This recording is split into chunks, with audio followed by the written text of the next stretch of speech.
Hi friends, ಎಲ್ಲರೂ ಹೇಗಿದ್ದೀರಾ? Welcome back to Suji Vishnu logs. ಇದು ಬಂದ್ಬಿಟ್ಟು ಮಂಡೇ ಲಾಗ್ ಆಗಿರುತ್ತೆ. ಬೆಳಗ್ಗೆಯಿಂದನೇ ಲಾಗ್ನ ಸ್ಟಾರ್ಟ್ ಮಾಡ್ತಾ ಇದ್ದೀನಿ.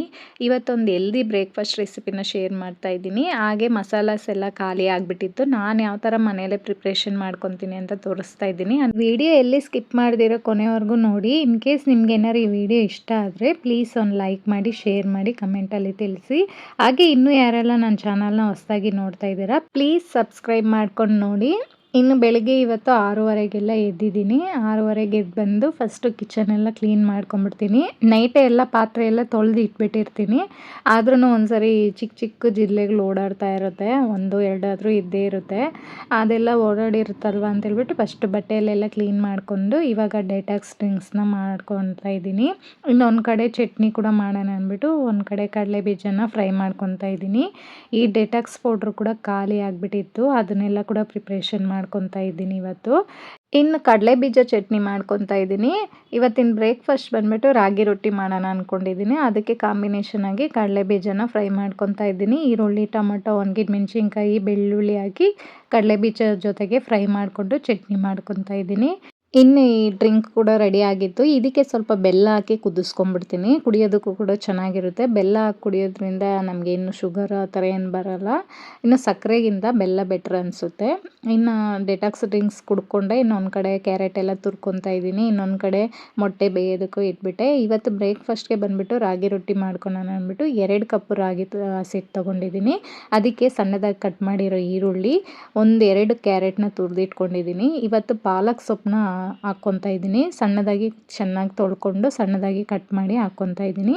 ಇದಕ್ಕೆ ಕರಿಬೇವು ಸೊಪ್ಪು, ಹಸಿಮೆಣಸಿನ್ಕಾಯಿ, ಸ್ವಲ್ಪ ಕೊತ್ತಂಬರಿ ಸೊಪ್ಪು, ಜೀರಿಗೆ, ಉಪ್ಪು ಹಾಕಿ ಚೆನ್ನಾಗಿ ಈ ಥರ ಮಿಕ್ಸ್ ಮಾಡ್ಕೊತಾ ಇದ್ದೀನಿ. ಫಸ್ಟೆಲ್ಲ ನೀರು ಸೇರಿಸ್ದಿರ ಚೆನ್ನಾಗಿ ಉಪ್ಪೆಲ್ಲ ಚೆನ್ನಾಗಿ ಮಿಕ್ಸ್ ಮಾಡ್ಕೊಬೇಕು. ಅದಕ್ಕೆ ಚೆನ್ನಾಗಿ ಮಿಕ್ಸ್ ಆದಮೇಲೆ ನೀರನ್ನ ಸ್ವಲ್ಪ ಸ್ವಲ್ಪ ಸೇರಿಸ್ಕೊಂಡು ಈ ಥರ ನಮಗೆ ರೊಟ್ಟಿ ತೊಟ್ಟೋದಕ್ಕೆ ಬೇಕಾಗುತ್ತಲ್ವ ಅಷ್ಟು ಅದಕ್ಕೆ ಮಿಕ್ಸ್ ಮಾಡಿಕೊಂಡ್ರೆ ಸಾಕು. ಇನ್ನು ಇದು ಕಡಲೆ ಬೀಜ ಎಲ್ಲ ಕೂಡ ತಣ್ಣಗಾಗಿತ್ತು. ಇವಾಗ ಚಟ್ನಿಗೆ ರುಬ್ಕೊತಾ ಇದ್ದೀನಿ. ಇದಕ್ಕೆ ಸ್ವಲ್ಪ ಕೊತ್ತಂಬರಿ ಸೊಪ್ಪು, ಉಪ್ಪು ಹಾಕ್ಬಿಟ್ಟು ಸ್ವಲ್ಪ ನೀರು ಹಾಕಿ ನುಣ್ಣಗೆ ರುಬ್ಕೊಂಡು ಇದಕ್ಕೆ ಒಗ್ಗರಣೆ ಕೊಟ್ಕೊತೀನಿ ಅಷ್ಟೇ. ಸಿಂಪಲ್ಲಾಗಿ ತುಂಬಾ ಚೆನ್ನಾಗಿರುತ್ತೆ ರಾಗಿ ರೊಟ್ಟಿಗೆಲ್ಲ. ಇನ್ನು ರಾಗಿ ರೊಟ್ಟಿ ಕೂಡ ತಟ್ಕೊತಾ ಇದ್ದೀನಿ. ಫಸ್ಟ್ ನಾನು ತವ ಮೇಲೆ ಇಟ್ಬಿಟ್ಟು ತಟ್ಕೊಳೋದಿಲ್ಲ ನಾನು. ಈ ಥರ ಎಣ್ಣೆ ಹಚ್ಬಿಟ್ಟು ಕೆಳಗಡೆನೇ ಇಟ್ಕೊಂಡು ತಟ್ಕೊತೀನಿ. ಏನು ಸ್ವಲ್ಪನೂ ತಳ ಹಿಡಿಯೋದಿಲ್ಲ, ಚೆನ್ನಾಗಿ ಬರುತ್ತೆ ರಾಗಿ ರೊಟ್ಟಿ. ನಾವು ಸ್ಟೋವ್ ಮೇಲೆ ಇಟ್ಬಿಟ್ಟು ತಟ್ಟಿದ್ರೆ ಕೈಯೆಲ್ಲ ಸುಟ್ಕೊಂಡು ಒಂಥರ ತಟ್ಟೋದಕ್ಕಾಗಲ್ಲ. ಬಟರ್ ಶೀಟ್ ಇದ್ದರೆ ಅದ್ರ ಮೇಲೆ ತಟ್ಕೊಬೋದು, ಬಾಳೆ ಎಲೆ ಇದ್ದರೆ ಅದ್ರ ಮೇಲೆ ತಟ್ಕೊಬೋದು. ಈ ಥರ ಇಲ್ಲ ಅಂದಾಗ ಈ ಥರ ತವ ಮೇಲೇ ತಟ್ಕೊಂಬಿಡ್ತೀನಿ. ಇನ್ನು ತುಂಬಾ ಚೆನ್ನಾಗಿ ಬಂದಿತ್ತು ರಾಗಿ ರೊಟ್ಟಿ ಅಂತೂ. ಈ ಥರ ರಾಗಿ ರೊಟ್ಟಿ ಮಾಡಿದಾಗ ನಾನು ಏನಾರು ಒಂದು ಮಿಕ್ಸ್ ಮಾಡಿಬಿಡ್ತೀನಿ, ವೆಜಿಟೇಬಲ್ ಆಗಿರಲಿ, ಸೊಪ್ಪಾಗಿರಲಿ. ಅವಾಗ ಗೊತ್ತಾಗಲ್ಲ, ಟೇಸ್ಟ್ ಕೂಡ ಚೆನ್ನಾಗಿರುತ್ತೆ, ನಾವು ಹೆಲ್ದಿಯಾಗೂ ತಿಂದಂಗಿರುತ್ತೆ ಅಂತೇಳ್ಬಿಟ್ಟು ಮಿಕ್ಸ್ ಮಾಡ್ಕೊಂಬಿಡ್ತೀನಿ. ಇನ್ನು ರಾಗಿ ರೊಟ್ಟಿ ಕೂಡ ಆಯಿತು. 2 ತವಾದಲ್ಲಿ ತಟ್ಕೊಂಬಿಡ್ತೀನಿ, ಈ ಥರ ಬೇಗ ಆಗಿಬಿಡುತ್ತೆ ಅಂತೇಳ್ಬಿಟ್ಟು. ಇವಾಗ ನೋಡ್ತಾ ಇರ್ಬೋದು 2 ರೊಟ್ಟಿನೂ ರೆಡಿ ಆಯಿತು. ಈ ಥರ 2 ತವ ಇದ್ದರೆ ಬೇಗನೆ ಬ್ರೇಕ್ಫಾಸ್ಟ್ ರೆಡಿ ಆಗಿಬಿಡುತ್ತೆ. ಇವಾಗ 2 ಫ್ರೈ ಮಾಡಿ ಈ ಥರ ಪ್ಲೇಟಲ್ಲಿ ಹಾಕ್ಕೊತಾ ಇದ್ದೀನಿ. ಇವಾಗ ಟ್ರೆಂಡಿಂಗಲ್ಲಿ ವೈರಲ್ ಆಗಿರೋ ವಿಡಿಯೋ ಅಂದರೆ ಇದು ಬಾಯ್ಲ್ಡ್ ಎಗ್ ಆಮ್ಲೆಟ್ ಅಂತ. ಇನ್ನು ಅದಕ್ಕೆ ಒಂದು ಚಿಕ್ಕ ಕಡಾಯಿ ಇಕ್ಬಿಟ್ಟು ಅದ್ರಲ್ಲಿ ಬರುತ್ತೋ ಬರಲ್ವೋ ಅಂದ್ಕೊಂಡಿದ್ದೆ. ಚೆನ್ನಾಗಿ ಬಂತು. ತುಂಬ ಚೆನ್ನಾಗಿ ಇದರಲ್ಲಿ ಎದ್ದೊಳಲ್ಲ, ನಾನ್ ಸ್ಟಿಕ್ಕಲ್ಲಿ ಚೆನ್ನಾಗಿ ಬರುತ್ತೆ.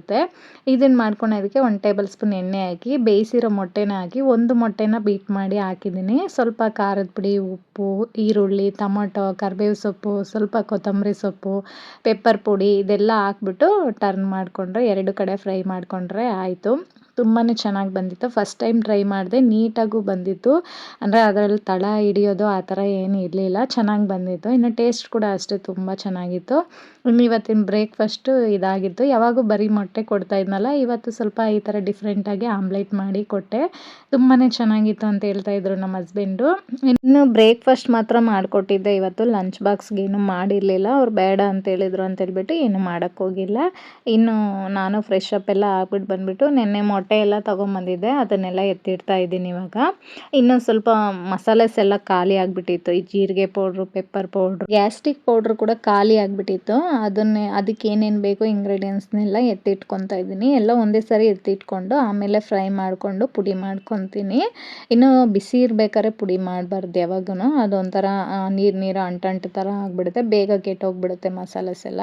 ನಾವು ಏನೇ ಮಸಾಲ ಮಾಡಿದ್ರೂ ಸ್ವಲ್ಪ ಫ್ರೈ ಮಾಡಿ ಮಾಡೋದ್ರಿಂದ ಅದ್ರ ಟೇಸ್ಟ್ ಕೂಡ ಚೆನ್ನಾಗಿ ಚೆನ್ನಾಗಿರುತ್ತೆ. ಮನೇಲಿ ಮಾಡೋದು ತುಂಬಾ ಚೆನ್ನಾಗಿರುತ್ತೆ ಅಂತಲೇ ಹೇಳ್ತೀನಿ. ಇನ್ನು ಇವಾಗ ನಾನು 50 ಗ್ರಾಮ್ ಪೆಪ್ಪರ್ ತೊಗೊಂಬಂದಿದ್ನಲ್ವ, ಅದನ್ನು ಸ್ವಲ್ಪ ಲೈಟಾಗಿ ಫ್ರೈ ಮಾಡಿಕೊಂಡು ತಣ್ಣಗಾದ್ಮೇಲೆ ಪುಡಿ ಮಾಡ್ಕೊತೀನಿ. ಇನ್ನು ಜೀರಿಗೆ ಒಂದು 20 ಗ್ರಾಮ್ ಆಗೋಷ್ಟು, 20 ಗ್ರಾಮ್ ಮೇಲೇ ತಗೊಂಡು ಅದನ್ನು ಸ್ವಲ್ಪ ಲೈಟಾಗಿ ಫ್ರೈ ಮಾಡ್ಕೊತಾ ಇದ್ದೀನಿ. ಇನ್ನು ಕಡಲೆ ಬೀಜ ಕೂಡ ಫ್ರೈ ಮಾಡಿ ಎತ್ತಿಟ್ಕೊಂಡ್ಬಿಡ್ತೀನಿ. ಯಾಕಂದರೆ ಚಟ್ನಿಗೆಲ್ಲ ನಮಗೆ ಬೆಳಗ್ಗೆ ಟೈಮಲ್ಲಿ ಡೈಲಿ ಹುರ್ಕೊಂಡಿರೋಕ್ಕಾಗಲ್ವಲ್ಲ, ಈ ಥರ ಫ್ರೈ ಮಾಡಿ ಎತ್ತಿಟ್ಕೊಂಡ್ಬಿಟ್ರೆ ನಾವು ಚಟ್ನಿ ಮಾಡೋದಕ್ಕೆ ಈಸಿ ಆಗುತ್ತೆ ಅಂದ್ಬಿಟ್ಟು ಹುರಿದು ಎತ್ತಿಟ್ಕೊತಾ ಇದ್ದೀನಿ. ಇನ್ನು ಗ್ಯಾಸ್ಟ್ರಿಕ್ ಪೌಡ್ರು ಅಂತ ಹೇಳಿದ್ನಲ್ವ, ಆಲ್ರೆಡಿ ತುಂಬ ವೀಡಿಯೋದಲ್ಲಿ ಶೇರ್ ಮಾಡ್ಕೊಂಡಿದ್ದೀನಿ. ಇದಂತೂ ಟ್ರೈ ಮಾಡಿ, ಯಾರಿಗಾದ್ರು ಗ್ಯಾಸ್ಟ್ರಿಕ್ ಪ್ರಾಬ್ಲಮ್ ಇರೋರಿಗೆ ತುಂಬಾ ರಿಸಲ್ಟ್ ಕೊಡುತ್ತೆ.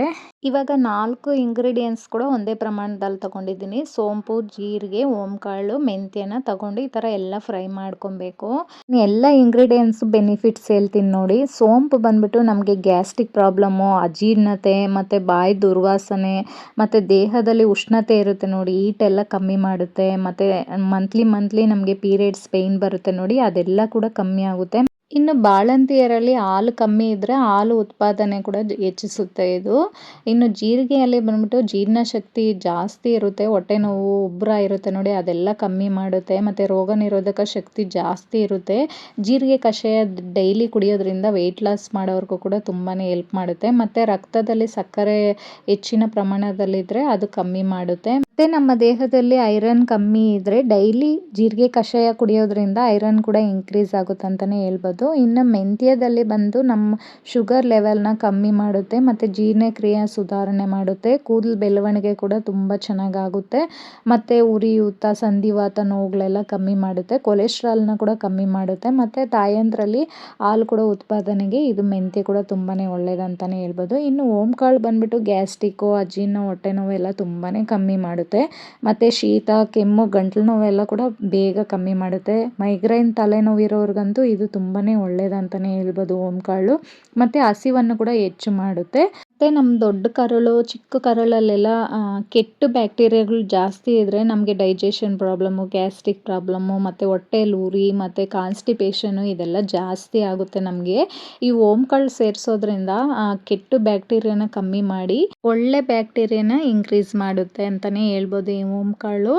ಇನ್ನು ಇದನ್ನು ಈ ಥರ ಪುಡಿ ಮಾಡಿ ಕುಡಿಯೋದಕ್ಕೆ ಇಷ್ಟ ಇಲ್ಲ ಅಂದರೆ ಎಲ್ಲ ಒಂದು ಅರ್ಧ ಸ್ಪೂನು, 1 ಗ್ಲಾಸ್ ನೀರಿಗೆ ಒಂದು ಅರ್ಧ ಸ್ಪೂನ್ ಮೆಂತ್ಯ, ಅರ್ಧ ಸ್ಪೂನ್ ಓಂಕಾಳು, ಅರ್ಧ ಸ್ಪೂನ್ ಸೋಂಪು, ಜೀರಿಗೆ ಎಲ್ಲ ಹಾಕಿ ನೆನೆಸಿಟ್ಬಿಟ್ಟು ಬೆಳಗ್ಗೆ ಎದ್ದಿದ ತಕ್ಷಣ ಬರೀ ಹೊಟ್ಟೆಯಲ್ಲಿ ಕುಡಿದ್ರೆ ಕೂಡ ಅದು ಕೂಡ ತುಂಬಾ ರಿಸಲ್ಟು. ನಮಗೆ ಗಟ್ ಹೆಲ್ತ್ ಸ್ಟ್ರಾಂಗ್ ಮಾಡುತ್ತೆ. ಆವಾಗ ಕಾನ್ಸ್ಟಿಪೇಷನ್ ಎಲ್ಲ ಬರೋದಿಲ್ಲ, ನೀಟಾಗಿ ಮೋಷನ್ಗೆ ಹೋಗ್ತೀರಿ. ಮೇಯ್ನ್ ಬಂದು ಮೋಷನ್ಗೆ ಚೆನ್ನಾಗಾದರೆ ನಮ್ಮ ಹೆಲ್ತ್ ಕೂಡ ತುಂಬಾ ಚೆನ್ನಾಗಿರುತ್ತೆ. ಯಾವಾಗ ಮೋಷನ್ ನಮ್ಗೆ ಫ್ರೀಯಾಗಿ ಚೆನ್ನಾಗಾಗಿಲ್ಲ ಅಂದರೆ ತುಂಬಾ ಕಷ್ಟ ಆಗುತ್ತೆ. ಈ ಥರ ಪ್ರಾಬ್ಲಮ್ ಎಲ್ಲ ಫೇಸ್ ಮಾಡಬೇಕಾಗುತ್ತೆ. ಇವಾಗ ನನಗೆ 1 ವರ್ಷದಿಂದ ನಾನು ಫೇಸ್ ಮಾಡಿದ್ದೀನಿ ಆ ಪ್ರಾಬ್ಲಮ್ನ. ಆದರೆ ಇದು ನಾನು ಇನ್ಸ್ಟಾದಲ್ಲಿ ನೋಡಿಬಿಟ್ಟು ಫಾಲೋ ಮಾಡಿದ್ದು, ನಿಜವಾಗ್ಲೂ ನನಗೆ 100% ರಿಸಲ್ಟ್ ಬಂದಿದೆ. ಆಸ್ಪತ್ರೆಗೆ ಹೋಗಿ 1 ವರ್ಷ ಕಷ್ಟಪಟ್ಟಿದ್ದು ನಾನು ಮನೇಲೇ ಟ್ರೈ ಮಾಡಿ 15 ದಿವಸ ಕುಡಿದೆ ಅಷ್ಟೇ. ಅದು ನನಗೆ ತುಂಬಾ ರಿಸಲ್ಟ್ ಬಂತು. ಇನ್ನು ಅದನ್ನೇ ಕಂಟಿನ್ಯೂ ಮಾಡ್ತಾ ಇದ್ದೀನಿ. ಇನ್ನು ನಮಗೆ ಟೀ ಕಾಫಿ ಎಲ್ಲ ಅಭ್ಯಾಸ ಇಲ್ಲ. ಇನ್ನು ಬೆಳಗ್ಗೆ ಎದ್ದಿದ ತಕ್ಷಣ ಇದನ್ನು 2 ಗ್ಲಾಸ್ ನೀರಿಗೆ 1 ಸ್ಪೂನ್ ಹಾಕ್ಬಿಟ್ಟು ಸ್ವಲ್ಪ ಬೆಲ್ಲ ಹಾಕಿ ಕುದಿಸ್ಕೊಂಡು ಕುಡಿದ್ಬಿಡ್ತೀನಿ ಅಷ್ಟೇ. ಇನ್ನಿಬ್ಬರು ನಾವು ಇದನ್ನೇ ಅಭ್ಯಾಸ ಮಾಡ್ಕೊಂಬಿಟ್ಟಿದ್ದೀರಿ, ನಾನು ನಮ್ಮ ಹಸ್ಬೆಂಡು. ಇನ್ನು ನಮ್ಮ ಹಸ್ಬೆಂಡ್ಗೂ ಕೂಡ ಫ್ಯಾಟ್ ಎಲ್ಲ ಕೂಡ ತುಂಬಾ ಕಮ್ಮಿ ಆಗ್ತಾ ಇದೆ. ಅವರು ಸ್ವಲ್ಪ ದಪ್ಪ ಇದ್ದಾರೆ, ಅವ್ರಿಗೂ ಕೂಡ ಕಮ್ಮಿ ಆಗೋದಕ್ಕೆ ತುಂಬಾ ಹೆಲ್ಪ್ ಮಾಡ್ತಾ ಇದೆ. ಇನ್ನು ಇವಾಗ ಜೀರಿಗೆ ಪೌಡ್ರು ಮತ್ತು ಪೆಪ್ಪರ್ ಪೌಡ್ರನ್ನೆಲ್ಲ ಫ್ರೈ ಮಾಡಿ ಇಟ್ಟಿದ್ನಲ್ಲ, ತಣ್ಣಗಾದ್ಮೇಲೆ ಒಂದೊಂದನ್ನೇ ಪುಡಿ ಮಾಡಿ ಒಂದು ಬೌಲ್ಗೆ ಹಾಕ್ಕೊಂಡು ಆಮೇಲೆ ತಣ್ಣಗಾದ್ಮೇಲೆ ಬಾಟ್ಲಿಗೆ ಹಾಕಿ ಎತ್ತಿಡ್ತೀನಿ. ಇನ್ನು ಗ್ಯಾಸ್ಟ್ರಿಕ್ದು ಎಲ್ಲ ಪೌಡ್ರ್ ಮಾಡಿ ಎತ್ತಿಟ್ಕೊತಾ ಇದ್ದೀನಿ. ಎಲ್ಲ ಮಿಕ್ಸ್ ಮಾಡಿಬಿಟ್ಟು ಆಮೇಲೆ ಒಂದೇ ಸರಿ ಪುಡಿ ಮಾಡ್ಕೊತೀನಿ.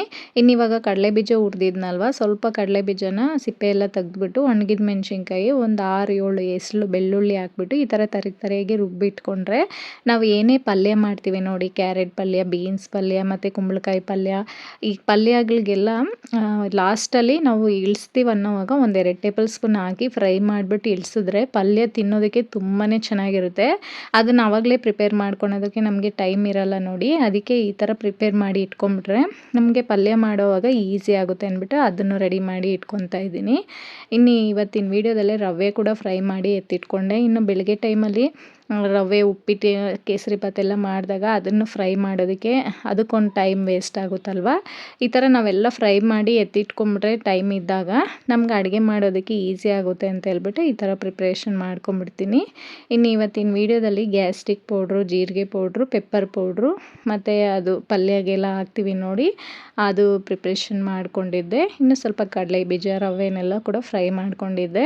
ಇನ್ನು ಇದೆಲ್ಲ ನನಗೆ ಒಂದು 2 ತಿಂಗಳಾದರೂ ಬರುತ್ತೆ. ಇನ್ನು 2 ತಿಂಗಳಾದಮೇಲೆ ಮತ್ತೆ ಈ ಥರ ಪ್ರಿಪ್ರೇಷನ್ ಮಾಡಿ ಇಟ್ಕೊಂಡ್ಬಿಡ್ತೀನಿ. ನನಗೆ ಯಾವಾಗ ಏನೇನಿಲ್ಲ ನೋಡಿ ಆ ಥರ ಎಲ್ಲ ನಾನೇ ಪ್ರಿಪ್ರೇಷನ್ ಮಾಡಿ ಇಟ್ಕೊಂಡ್ಬಿಟ್ರಿ. ಈ ಥರ ನಾವೇ ಮಾಡ್ಕೊಳೋದ್ರಿಂದ ನಮಗೂ ಒಂಥರ ತೃಪ್ತಿ ಇರುತ್ತೆ ಮತ್ತು ಟೇಸ್ಟ್ ಕೂಡ ನಮ್ಮ ಮನೇಲಿ ಮಾಡಿರೋದು ಇನ್ನೂ ಚೆನ್ನಾಗಿರುತ್ತೆ. ಇನ್ನು ಇವತ್ತಿನ ವೀಡಿಯೋ ಕೂಡ ಇದಾಗಿರುತ್ತೆ. ಇವತ್ತಿನ ವೀಡಿಯೋ ನಿಮಗೆ ಯೂಸ್ಫುಲ್ ಆಗಿದೆ, ಇಷ್ಟ ಆಗಿದೆ ಅಂದರೆ ಪ್ಲೀಸ್ ಒಂದು ಲೈಕ್ ಮಾಡಿ, ಶೇರ್ ಮಾಡಿ, ಹಾಗೆ ಕಮೆಂಟಲ್ಲಿ ತಿಳಿಸಿ, ಹಾಗೆ ಸಬ್ಸ್ಕ್ರೈಬ್ ಮಾಡ್ಕೊಂಡು ನೋಡಿ. Thank you.